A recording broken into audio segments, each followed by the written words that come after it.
네, 행정문화위원회 김영근 의원입니다.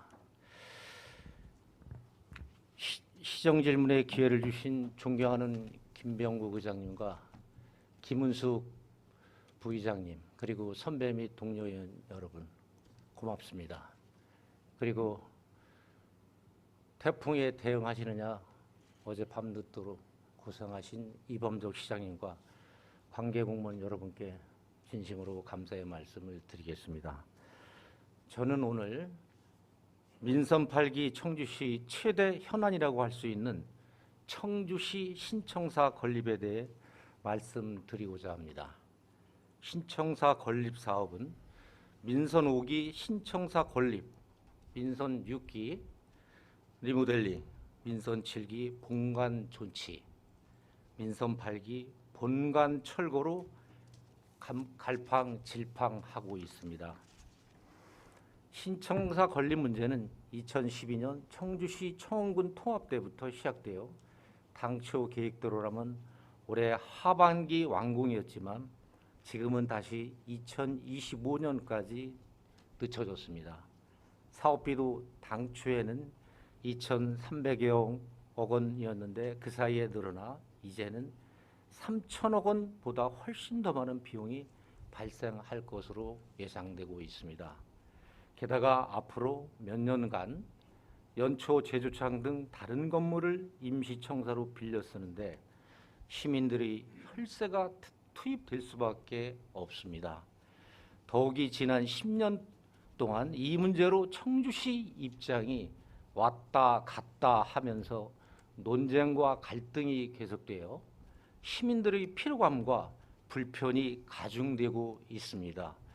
그런데 이렇게 중차대한 신청사 건립과 관련하여 이번에 이범석 시장님이 취임하면서부터 다시 논쟁과 갈등이 시작되고 있습니다.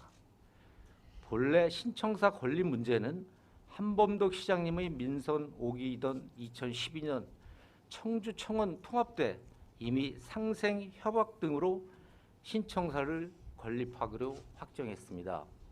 그리고 그 다음해인 2013년 부지 선정을 위한 용역과 후부지 선정위원회 검토 끝에 현재의 부지에 하기로 결정이 되었습니다.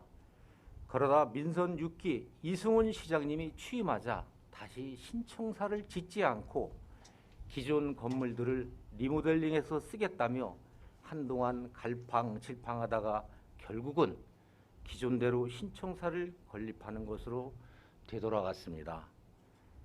그런데 이후 본가를 존치하느냐 마느냐 하는 논쟁이 일었습니다. 이에 대해 시민단체 등은 보존을 주장하였으나 청주시는 명확한 입장을 정리하지 못했습니다. 그러자 문화재청이 2015년, 2017년 두 차례에 걸쳐 청주시 청사는 문화재적 가치가 높으니 문화재 등록 절차를 이행해 달라는 권고 공문을 보내왔지만 당시 청주시는 이런 사실을 외부에 숨긴 채 등록 절차를 진행하지 않았습니다. 이때 문화재청과 전문가들이 본관 존치를 주장하는 이유는 이 건물이 1960년대의 시대상을 반영한 기념비적 건축물이고 당시 관청 건물의 특징인 좌우 대칭형의 위압적인 외형에서 벗어나 주민들이 친근감을 가지고 접근할 수 있는 외형을 테마로 한 최초의 관청 건물이며 또 청주시 전통적 지리관인 배가 물에 떠 있는 형상을 잘 표현하고 있기 때문입니다. 더욱이 우리나라에서 1960년대 건축된 관청 건물 가운데 지금 남아있는 경기도도청 구관, 대구시청 별관, 그리고 청주시청 본관밖에 없을 정도로 희소성도 인정을 받고 있어서입니다. 이에 따라 2017년에 문화유산 보존운동을 펼치는 국제기구의 국내 지부인 한국내셔널 트러스트도 청주시 청사를 근대문화유산 지정 대상으로 선정하기에 이르렀습니다.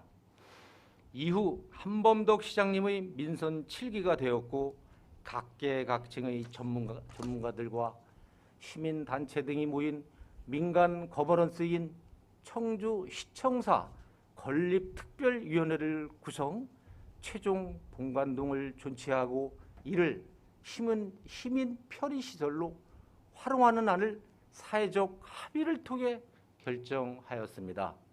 게다가 2018년에 문화재보호법이 보존할 가치가 있는 문화재에 대해 문화재청장이 직권으로 등록할 수 있게 개정되었습니다. 그러자 문화재청은 청주시에 만약 본관 철거가 결정될 경우 직권 등록을 검토하겠다고 예고까지 했습니다. 이후 2020년 7월 청주시는 수십억 원을 들여 본관 존치를 전제로 한 국제 설계 공모를 실시하여 노르웨이 스노에타 건축사 사무소를 작품을 당선작으로 선정했고, 이 당선자는 건축사 사무소는 기본 및 실시 설계를 시작하여 2021년 11월에 완성하였습니다. 그런데 올해 6월 민선 8기 이범석 시장님이 당선된 후 인수위원회 결정 사항으로 본관동 철거에 대한 당위성을 객관적이고 포괄적인 관점에서 자료 확보 등의 문서를 통해 철거를 공식화하였고, 또한 시장께서는 청주 신청사 건립에 관하여 문화재청과 협의해 본관 철거를 수립할 것이라고 하면서 또다시 사회적 논쟁과 갈등이 일고 있습니다. 자, 이런 지난 과정과 현재 상황을 염두에 두고 시장님께 첫 번째 질문을 드리도록 하겠습니다. 행정에 있어 안정성과 연속성은 매우 중요합니다. 이것이 훼손될 경우 자치단체는 시민들에게 신뢰를 잃어 행정 추진력을 가질 수 없고 시민들은 엄청난 재산상의 손실을 입을 수 있기 때문입니다. 이것은 행정고시 출신으로 오랜 행정 경험이 있는 시장님께서 더 잘 아실 겁니다. 게다가 이번 본관 존치 문제는 다시 바꿀 경우 심각한 사회적 갈등이 생기고 신청사 완공까지는 많은 시간과 비용이 추가로 발생할 것입니다. 그럼에도 시장님께서는 본관을 철거하겠다는 의지를 아직도 갖고 계신지 밝혀주시기 바랍니다.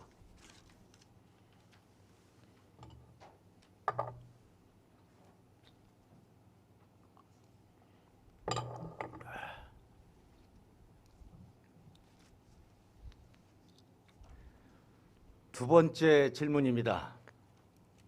청주 시민들은 신청사 건립에 대해 오랫동안 피로감과 우려감, 임시청사 사용의 불편함을 가지고 있습니다. 또한 주변 주민과 상인들에게는 많은 재산상의 불이익이나 불안정성이 있습니다. 따라서 청주시는 신청사 건립에 필요한 요소들을 언제 어떤 절차를 거쳐서 해결하면서 언제까지는 완공할 것인지에 대한 명확한 로드맵을 시민들에게 제시해야 한다고 생각하는데 시장님의 생각은 어떠하신지요? 마지막 세 번째 질문입니다. 신청사 건립에 있어서 가장 큰 걸림돌은 우리 모두 잘 알고 있듯이 청주병원 이전 문제입니다. 청주시는 명도 소송을 제기하여 승소하였습니다만 병원 측에서는 보상금으로는 이전이 어려우니 더 배려해달라며 이전하지 않고 있습니다.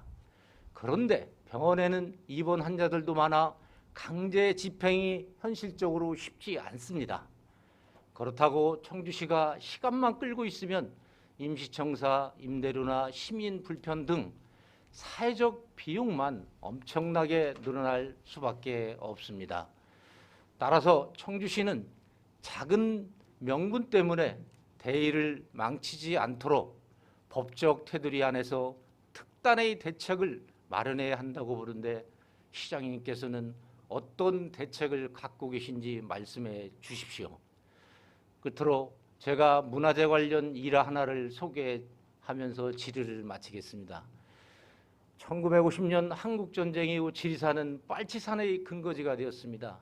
이때 유엔사령부는 제18전투 경찰대 대장 차이력 총경에게 화엄사를 불태우라는 명령을 하달했습니다. 그러자 차 총경은 절을 불태우는 데는 한나절이면 족하지만 절을 다시 짓는 데는 1000년이 걸려도 부족하다라며 명령을 거부했습니다. 그 덕분에 오늘날 우리는 천년고찰 화엄사와 그곳에 있는 많은 국보와 보물들을 볼 수 있는 것입니다. 지금부터 100년 전에 건축된 서울시 옛 청사가 지금은 귀중한 문화유산으로 보존되어 우리에게 볼 수 있습니다. 앞으로 40년 뒤에 대한민국 후손들이 전국에 몇 개 남지 않는 100년 전 건물인 청주시청 본관 건물을 볼 수 있기를 희망하면서 질의를 마치겠습니다. 감사합니다.